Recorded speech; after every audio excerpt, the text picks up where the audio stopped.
Hello and welcome. I'm Melinda Akinlami. Tonight, Prince of Wales visits Nigerian Navy in Lagos as he continues his 3-day visit of the country. Chief of Naval Staff offers assurance that the service is well positioned to protect Nigeria's territorial waters. Allegations of the federal government's use of social intervention program for political purposes sparks rowdy session in the Senate. Taraba State Governor Darius Ishaku sues for peace amongst the residents as he compensates victims of Mambila Plateau violence. And Democrats take control of U.S. House in midterm elections.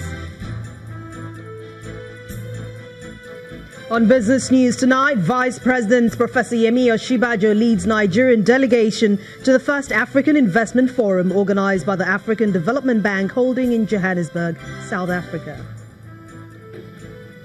And on sports news tonight, Super Falcons head coach Thomas Dennerby unveils his final squad as the reigning champions chase a record 9th Women's African Cup of Nations crown.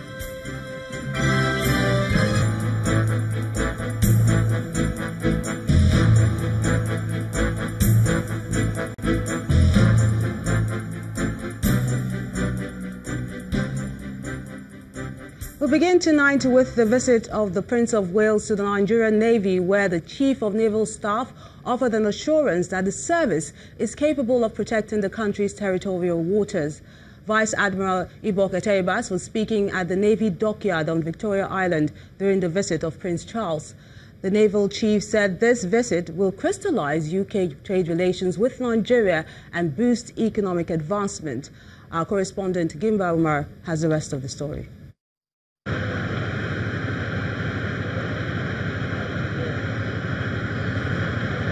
It's day 2 of the visit of the Prince of Wales to Nigeria. Here he arrives at Murtala Mohammed International Airport and is received by the Deputy Governor of Lagos State. From the airport, a convoy drives into the naval dockyard, conveying the royal visitor, who immediately proceeds to receive the salute of the Guard of Honor, accompanied by the Chief of Naval Staff.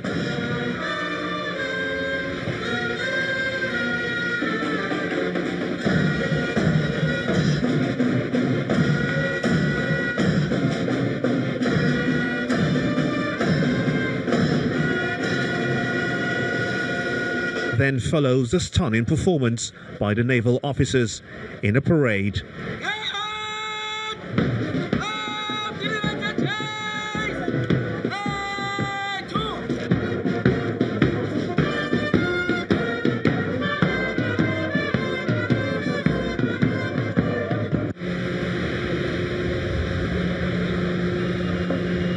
The Prince of Wales thereafter boards the Nigerian naval ship Ekulu to witness a display of ship maneuvers and formations on the sea, a routine that's all too familiar to Prince Charles, being a former naval officer himself, but of equal importance what this means to Nigeria. His Royal Majesty visited to see for himself the progress being made through the cooperative support that the Royal Navy and the British government has been giving Nigeria. We were able to demonstrate some of those capabilities to him. Perhaps this will spur the government to support the Navy, both materially and in other areas of capacity building.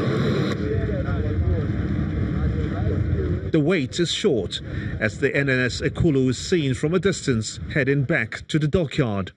And so the Prince of Wales, His Royal Highness Prince Charles, returns from the high sea where he inspected formations by the Nigerian Navy. But the bigger picture is how this relationship between the UK and Nigeria, and in particular the Nigerian Navy, will be fostered to be able to help the Nigerian military as a whole to fight insurgency in the northeast and also protect the integral water of Nigeria. I'm Gimba Umar from the dockyards in Lagos, reporting for Channels Television News. The Senate Minority Leader, Senator Pt.1 is accusing the federal government of using the social intervention program for political patronage. Senator Olujimi alleges that the conditional cash transfer program is being used to influence voters ahead of the 2019 elections. Our correspondent Linda Akibe has this report.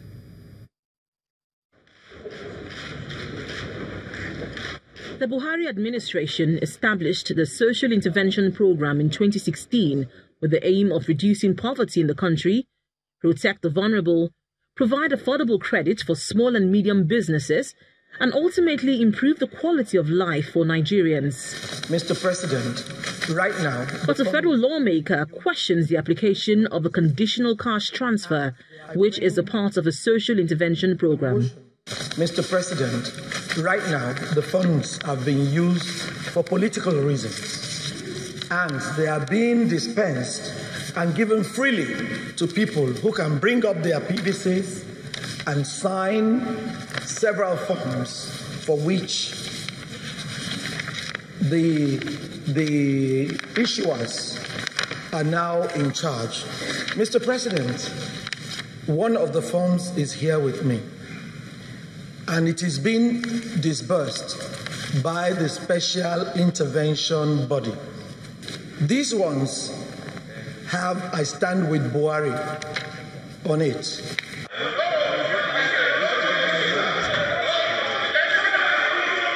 Her statement on the floor elicits strong reactions from her colleagues, and the chamber is thrown into a rowdy session to the point that the majority leader is interrupted as he tries to make his contribution.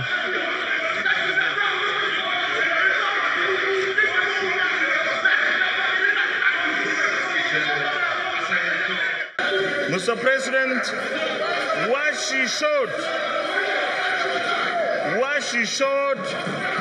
is certainly not true. Let me say that so far,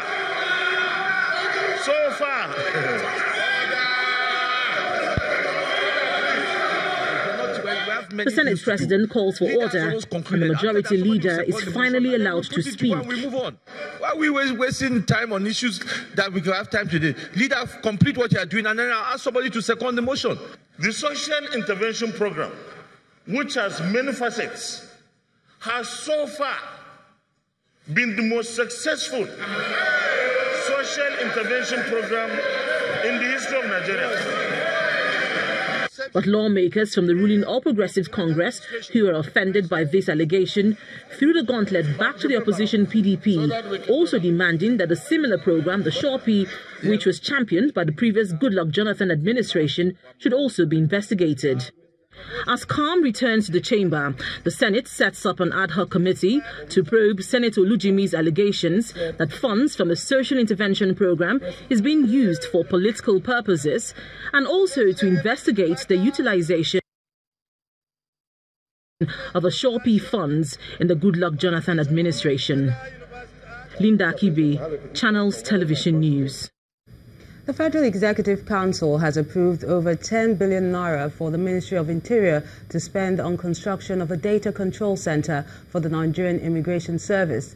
Part of the money will also be spent on the purchase of 116 vehicles for moving inmates to court from the various prisons across the country. These are some of the decisions President Muhammadu Buhari and other council members reached at the Federal Executive Council meeting in Abuja. The Minister of Interior, Abdulrahman Dambazao, told a conference that the procurement are to aid the ongoing reforms in the security sector. The approvals for the Ministry of Interior and the wisdom of the Council is an important part of government security sector reform. The over 10 billion naira is to be spent in the construction of a command, control and data center for the Immigration Service. The whole idea is to bring together all the data used by Nigerian immigration under one roof. For now, we have this data domiciled with the service providers.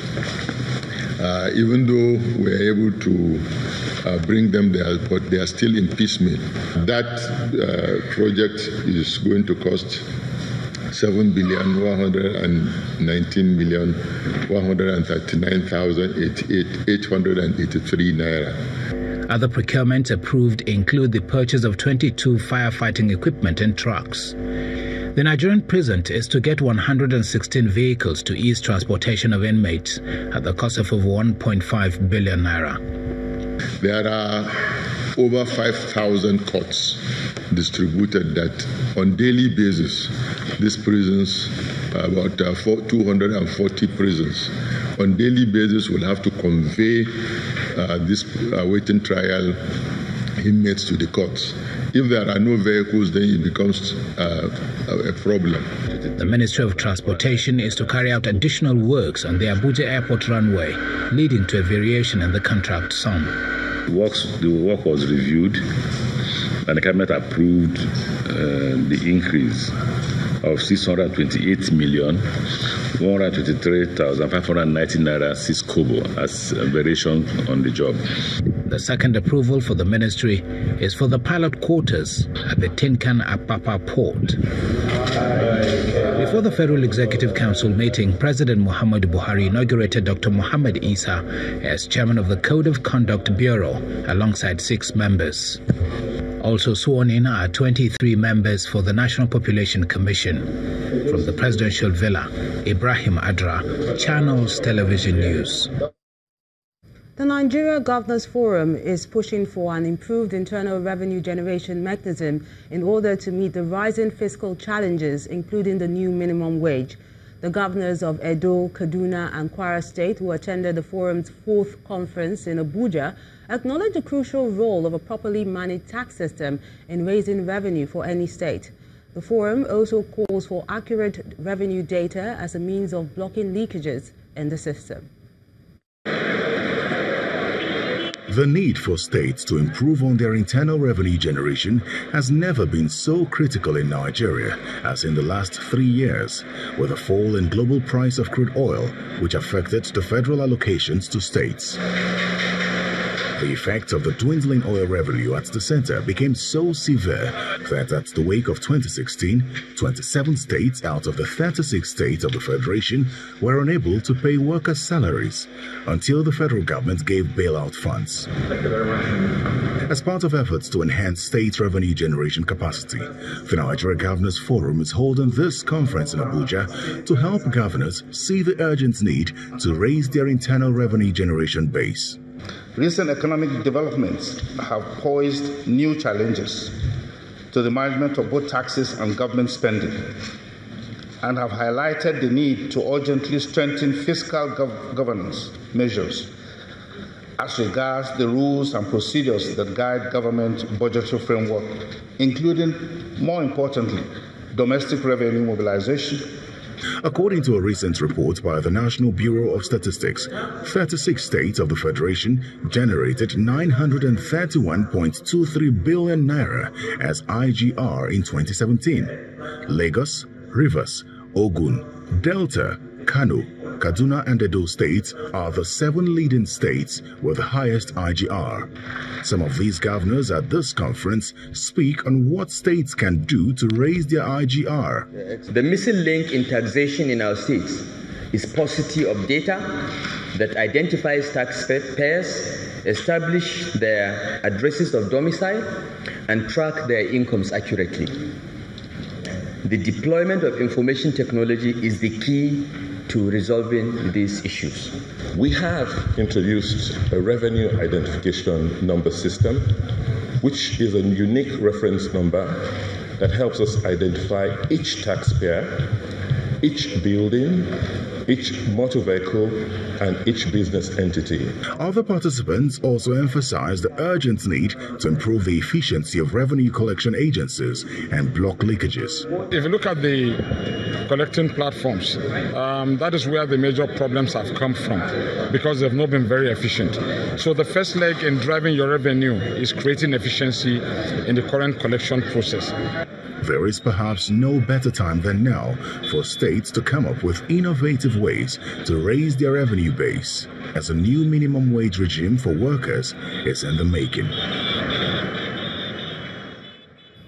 In part 2, after the break, Operatives of the Nigerian Customs Services allegedly shoot dead 25-year-old farmer in Yewa North local government area of Ogun State. That's in a moment.